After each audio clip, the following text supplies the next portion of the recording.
Welcome to Sweet Life Beat Life. We hope this video helps.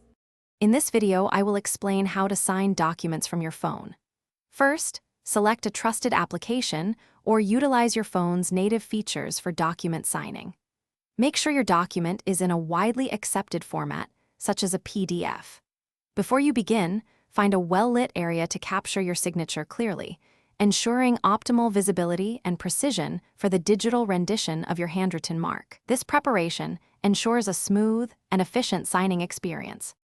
Once prepared, open your document within the chosen signing application. Navigate to the specific area where a signature is required, or look for an option to insert a signature. You can then create your signature directly on the screen using your finger or a stylus. After creating it, carefully position and resize the signature to fit perfectly within the designated field.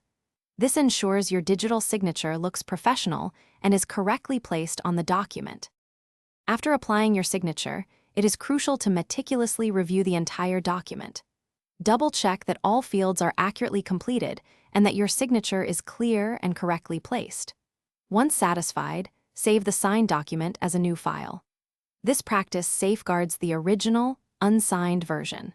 For documents containing sensitive information, consider adding a password for an extra layer of security before sharing, protecting your privacy. Finally, you can securely share your signed document. Options include email, cloud storage services, or secure messaging applications. When dealing with sensitive information, always opt for encrypted sharing methods to protect your data. It is also a good practice to keep a backup copy of all important signed documents. Before sending, always verify the recipient's identity to prevent unauthorized access to your confidential files. Thanks for watching. Consider subscribing if we helped you.